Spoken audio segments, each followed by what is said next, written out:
सदगुरु प्यारी सात संगत जी, आप सभी को प्रेम भरी राधा स्वामी जी। सात संगत जी, आज हम फिर हाजिर है बाबा जी महाराज जी और संगत के बीच डेरा ब्यास में जो कल 8 नवंबर को सवाल जवाब हुए उनके कुछ चुनिंदा सवाल जवाब लेकर। देखिए, बाबा जी महाराज जी को जब भी हम देखते हैं तो उनके दर्शन करने के बाद हमारी आंखों में आंसू आ जाते हैं। सात संगत जी, आखिरकार ऐसा होता क्यों है? एक भाई ने बाबा जी महाराज जी से इसके बारे में पूछा है, जो कि आपको इस सवाल जवाब में सुनने को मिलेगा जी। सात संगत जी, यदि आप जी के साथ भी ऐसा होता है कि जब हमारे प्यारे बाबा जी महाराज जी दर्शन देने हमारे सामने आते हैं, जब हम उन्हें देखते हैं तो आप ही हमारी आंखों से अश्वन आना शुरू हो जाते हैं। यदि ऐसा होता है तो वीडियो में अंत तक आप जी बने रहिएगा और देखिएगा कि बाबा जी महाराज जी ने इस सवाल के जवाब में क्या उत्तर दिया। तो चलिए हम चलते हैं आगे। अगर वीडियो पसंद आए तो सदगुरु प्यारे यूट्यूब चैनल को जरूर से जरूर सब्सक्राइब कर ले और बेल आइकन को ऑल पे प्रेस करें। तो चलिए हम चलते हैं सवाल जवाब की ओर। साधु संगत जी, डेरा ब्यास में कल बाबा जी महाराज जी और हुजूर महाराज जी ने दर्शन दिए, उसके बाद स्टेज पर आए और सवाल जवाब का सेशन शुरू हुआ। साधु संगत जी, किसी ने बाबा जी महाराज जी से कहा, बाबा जी महाराज जी, हमें आप जी से बड़ा ही सुंदर सवाल करना है। उन्होंने कहा, बाबा जी, हमें आप जी बताइए कि जब आप जी हमें दर्शन देने आते हैं उस समय हमारी आंखों से आंसू आना क्यों शुरू हो जाते हैं? सात संगत जी, हमारे प्यारे कुल मालिक ने समझाया, बेटा ये भावना की गल है, यानी कि भावना की बात है। फिर वे भाई साहब बाबा जी से कहने लगे कि बाबा जी, पूछने लगे कि बाबा जी क्या शादियां पहले से लिखी होती है? तो बाबा जी महाराज जी ने मुस्कुराते हुए उन्हें जवाब दिया कि बेटा, शादी तो तेरी हो जाएगी, करनी तो तुझे भी गुलामी ही पड़ेगी ना। ये सुनकर संगत जोर जोर से हंसने लग जाती है। फिर अगला सवाल किसी ने बाबा जी महाराज जी से पूछा। उन्होंने कहा, बाबा जी, आपसे नामदान की बख्शिश हो चुकी थी और मैं भजन सिमरन भी बहुत किया करता था। मेरी आपसे विनती है कि आखिरी समय में आप जी ही हमें लेने आ जाना। तो बाबा जी महाराज जी ने उस लड़के को समझाते हुए कहा, बेटा, वह कुल मालिक तो सभी को लेने आता है। बेटा, हमारी जो जिम्मेवारी है, हमें अपनी जिम्मेवारी को देखना है और मालिक जो है वह अपना फर्ज निभाता है। करने में जाहिर करेंगे तो हम मालिक जरूर से जरूर बख्शिश करेगा। फिर किसी ने अगला सवाल पूछा, बाबा जी, नामदान मिले तो कई समय हो गया, लेकिन कई ऐसी बुरी आदतें हैं जो मन से जाती ही नहीं।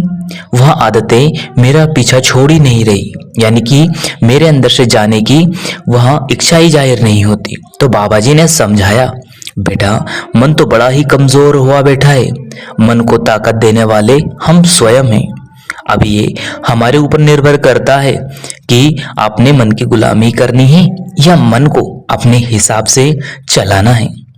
सात संगत जी, आगे बाबा जी महाराज जी से किसी ने अगला प्रश्न किया। उन्होंने कहा, बाबा जी, आपके सिवा इस दुनिया में मेरा कोई नहीं है, मुझसे कभी भी बिछोड़ा यानी कि दूर मत जाना।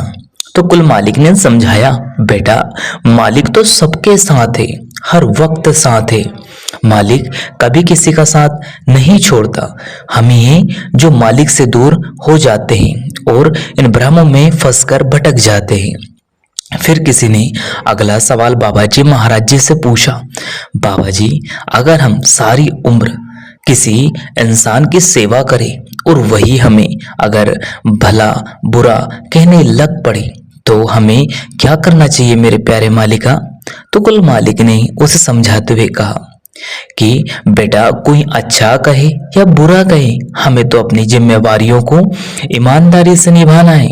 हमें कभी इन फर्कों में पड़ना ही नहीं कि क्या अच्छा कहेगा और क्या ही बुरा कहेगा, कि हमें हमारी सेवा पर निरंतर ध्यान देना है। अगर हमारे ऊपर उस मालिक ने सबको सेवा करने की जिम्मेवारी डाली है तो हमें भी चाहिए कि उस जिम्मेदारी को ईमानदारी से निभाएं।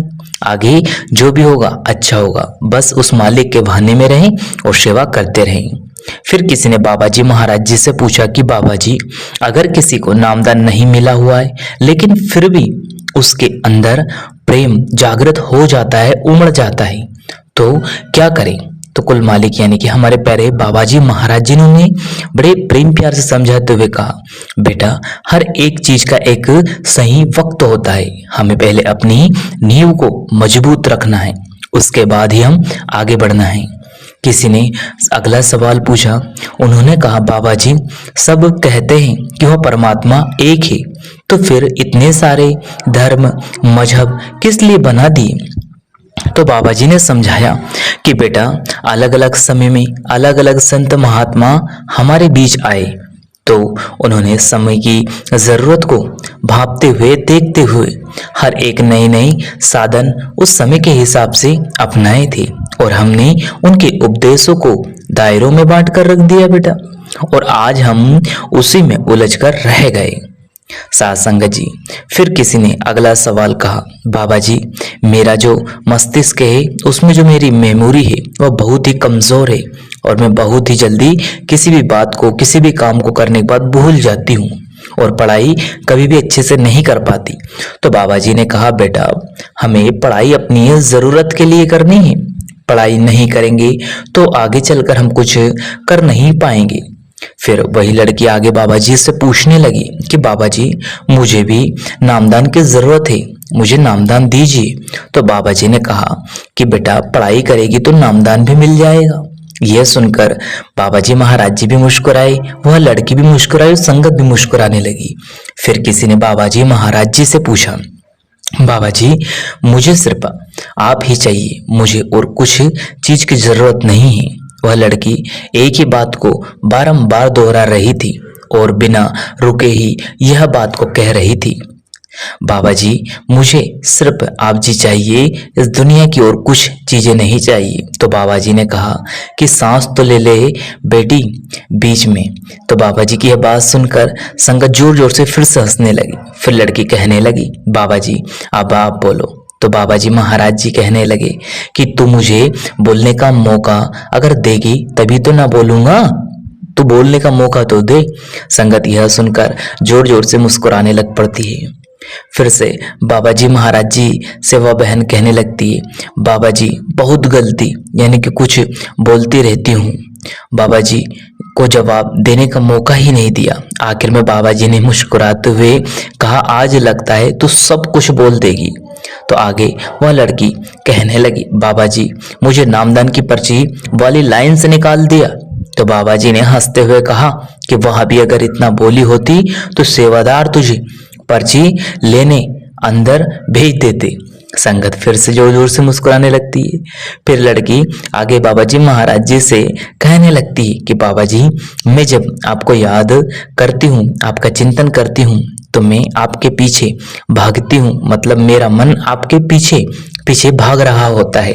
तो बाबा जी महाराज जी ने उन्हें समझाते हुए कहा कि बेटा अगर आप भागोगे तो मुझे भी आगे की तरफ भागना ही पड़ेगा। फिर वह लड़की आगे कहने लगी कि बाबा जी क्या मैं आपके पीछे भाग लूं? तो बाबा जी कहने लगे कि बेटा पीछे भागोगे तो कुछ हासिल नहीं कर पाओगे बेटा, जब तक एक जगह मन तो टिकाकर दर्शन नहीं करेंगे तब तक कुछ भी हासिल होने वाला नहीं है। फिर वह लड़की आगे कुछ और बोलने लगी तो कुल मालिक ने हंसते हुए कहा कि तेरे साथ जो खड़ा है, सासंग जी आगे उन्होंने समझाया कि उसको भी तो बोलने का मौका दे बेटा। संगत यह सुनकर फिर से जोर जोर से हंसने लग जाती है। सासंग जी वह लड़की जो कि बहुत ही बार बार नामदान दे दो बाबा जी, नामदान दे दो, यह कहकर उसने लगभग 14 से 15 मिनट के करीब तक बाबा जी से बात की थी, और आखिर में बाबा जी को ही कहना पड़ गया कि दूसरों को भी तो सवाल करने का मौका दे। फिर किसी ने अगला सवाल किया। तो साथ संगत जी यह कुछ चुनिंदा सवाल जवाब थे जो बाबा जी महाराज